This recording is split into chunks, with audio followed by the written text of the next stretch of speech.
Ivan, o período tribulacional em Mateus 24 inicia em qual versículo e vai até qual versículo? O período tribulacional na íntegra, os 7 anos, começa com o princípio das dores. O que acontece? Jesus Cristo ele apresenta o princípio das dores do versículo de número 5 até o 8. Ok. Do versículo 9 até o versículo 14 é a última metade da grande tribulação. E a partir do versículo 15 nós temos uma recapitulação da última metade da grande tribulação, onde então Cristo vai apresentar detalhes específicos, começando com a imagem do anticristo, né?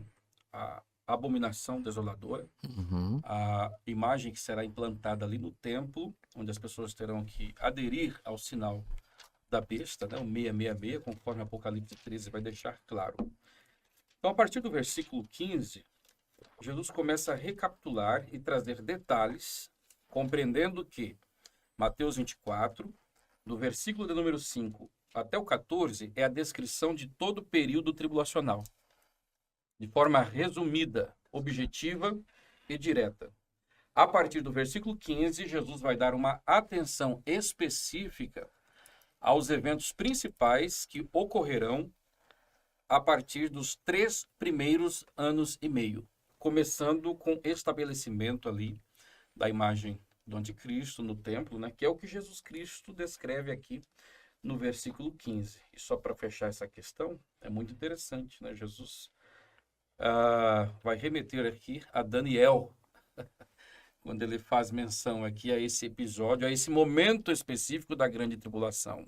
E quando nós vamos lá para Daniel, capítulo 9, versículos 26, 27, que é o texto que Jesus está se referindo, é Daniel descrevendo também a última metade da 70ª semana de Daniel.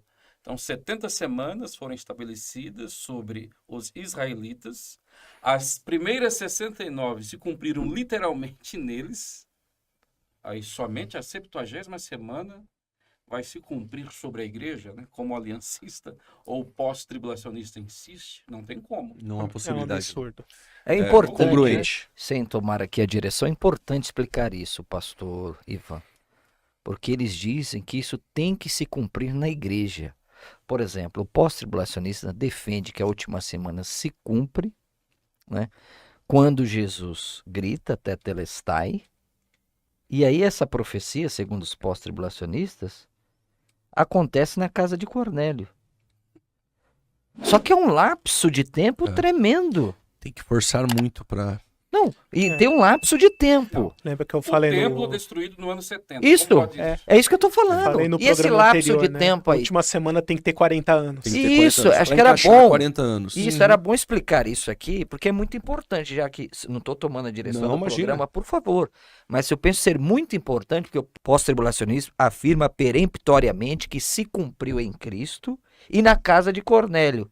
Tá, mas e esses 40 anos aí, 33 anos, até a destruição do templo? Aí desespiritualizam a semana.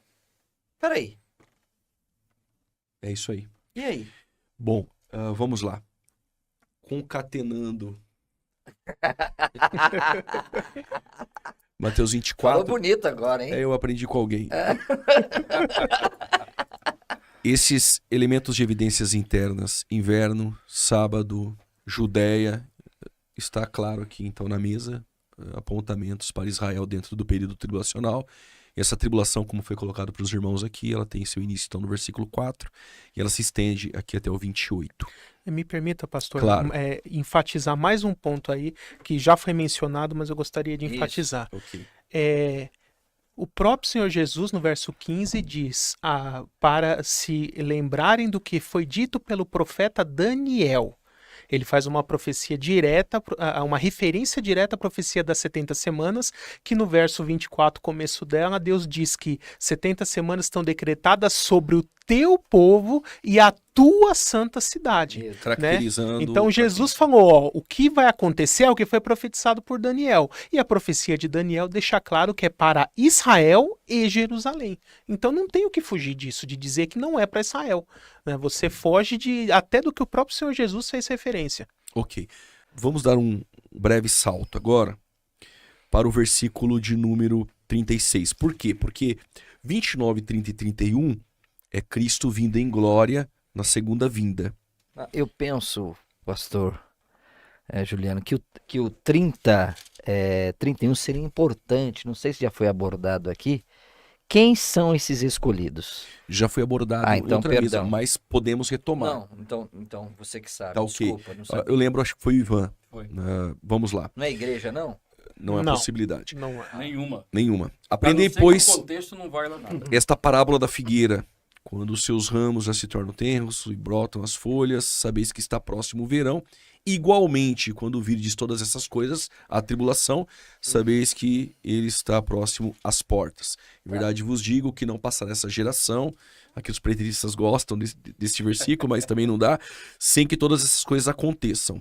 O céu e a terra passarão, mas minhas palavras não hão de passar. Ponto. Agora vamos lá. Versículo de número 36. Mas daquele dia, peride, né? Isso. Ok. Porventura não estaria Jesus aqui mudando o assunto e a partir de então tratando com a igreja, ou não existe possibilidade? Porque nós sabemos, pré-tribulacionistas sérios, sinceros, defendem que Jesus aqui muda o seu discurso.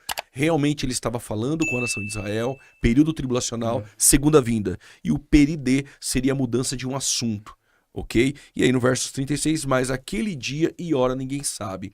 Não estaria Jesus aqui falando já sobre o arrebatamento da igreja, ou isso não existe possibilidade? Agora, se aquele dia e hora ninguém sabe, se isso não for com a igreja, é com Israel, ok? Bom, par. Pode falar um pouco do Quero ouvir os mestres agora. Tu entendeu, Marcelo? Entendi, uma boa pergunta. É, porque se Por isso se quero aqui, ouvir os se mestres aqui aí. fala com igreja, legal. Sim. Mas aquele dia e hora ninguém sabe. Sim, Mas Faz se este todo versículo tem a ver boa com pergunta. Israel, parece-me ele entrar em Contradição, desarmonia. né? Porque, olha, logo depois da aflição daqueles dias, o sol, porque bem sabeis, ele está dando sinais. Mas se aquele dia e hora ninguém sabe, como vai saber? E aí? Bom, primeiro, tem vários aspectos que nós precisamos analisar aqui. Daquele dia ninguém sabe. Que dia é esse? Está falando da volta de Cristo no fim da tribulação? Está falando do arrebatamento? Né? Eu entendo aqui que está falando do dia do Senhor. E o dia do Senhor, conforme a gente vê revelado nos profetas do Antigo Testamento, ele é um período histórico. É um período onde Deus irá consumar a sua agenda escatológica, com uma série de eventos. Então, o dia do Senhor, tecnicamente, começa com o arrebatamento, abarca todo o período tribulacional, segunda vinda de Cristo e milênio. Né? Esse bloco de eventos é o chamado dia do Senhor. Né? É a consumação dos eventos escatológicos.